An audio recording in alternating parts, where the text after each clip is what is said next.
Kabisote, kabisote, kabisote. Subukan natin mag-fillet ng chicken leg quarter. Try lang natin mga kabisote ha. Base lang to dun sa nakikita ko na ginagawa nila sa palengke. Yan, hinihiwaan nila to ng buo. Ganyan. Tapos, itong side na to. Yan. Parang kinakapalang nila itong pinakabuto na to. Tapos, yan. Pwedeng baliktarin. Para makuha mo yun. Okay. Okay lang siya. Parang pakapalang sa buto. Ito ko, pinupukpok nila dito sa part na to eh. Sa pinaka-joint.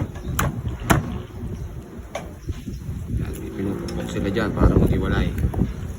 And dito naman sa thigh. Kapalang din nila yan hanggang sa yung buto. Ayan. Kuha niya yung buto na yan. Make sure na matalas. At mag-iingat din kayo mga kabisote. Kasi isang dulas lang ng kutsilyo nyo. Pag matalas ang kutsilyo, sigurado hiwa kayo. Ayan. Yan yung nakikita kong ginagawa nila. So, ganyan lang siya.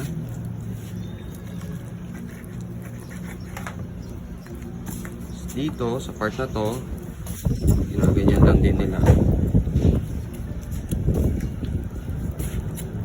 Ayan. Natin ng konti. Yun. Putol na natin. Ayan. So, hindi pa tayo sanay sa pag-fillet. Pero, pwede na. Ayan.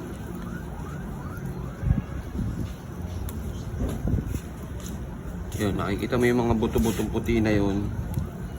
Kinakapalang din siya.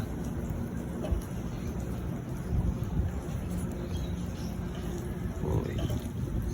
Lapit na. Yan na. So, tignan natin ngayon ang itsura ng wala, bagsak mga kabisote. Hindi pwede maging butcher. Pero mukhang maganda rin naman ang itsura. Buo pa rin siya, di ba? O, ito yung likod. Pwede na rin. Ito yung natira natin. O.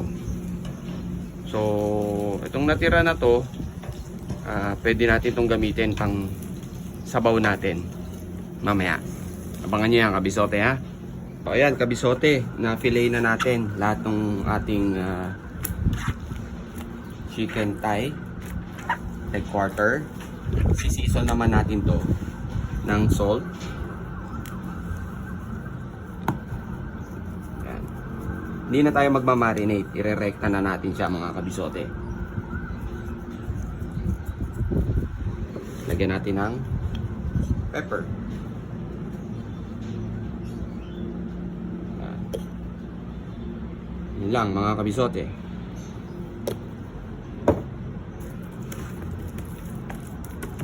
Tapos, yung kabilang side naman, don't forget to season both sides para pantay yung pagkaka-season ng chicken natin.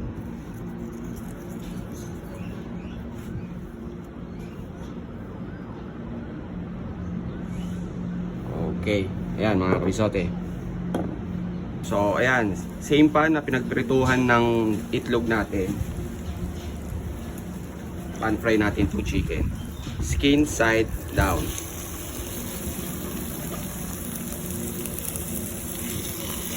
Ayan.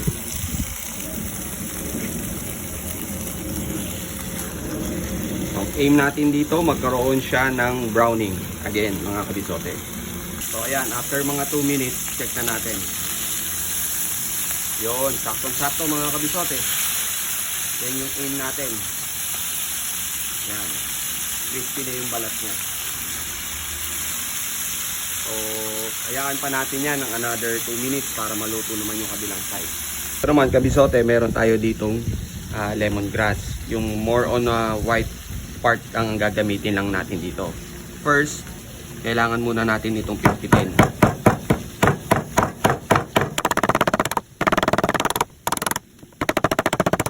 Ginagawa natin yung proseso na yon para ma-extract natin yung flavor ng lemongrass natin. Tanggalin mo lang tong root part. Ayan. Make sure na hugasan pala ninyo ito maigi, kabisote ha, kasi minsan may mga lupa-lupa pa yan eh. So after nyan, cut na natin siya.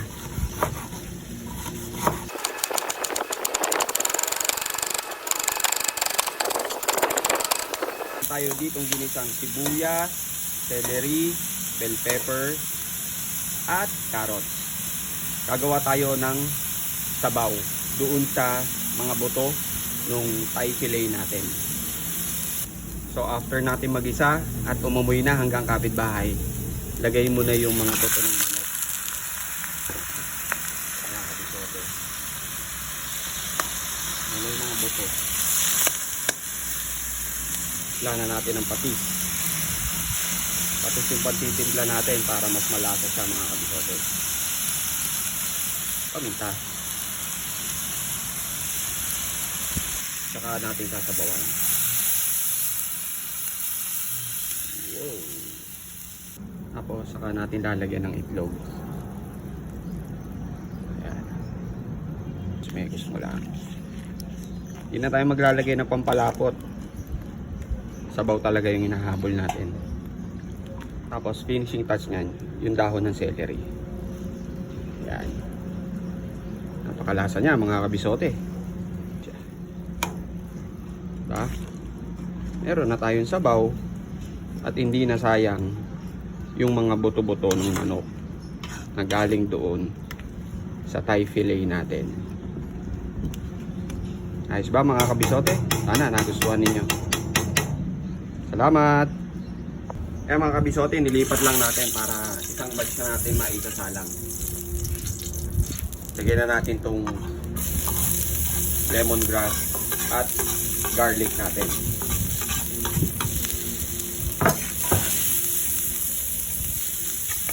Itay lang natin siya ng konti.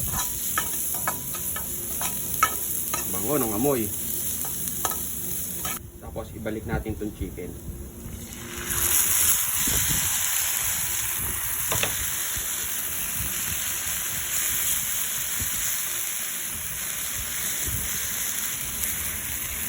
Lagyan ko na rin siya ng chicken stock. Kung wala naman, pwedeng tubig lang mga kabisote. Ilalagay tayo ng toyo.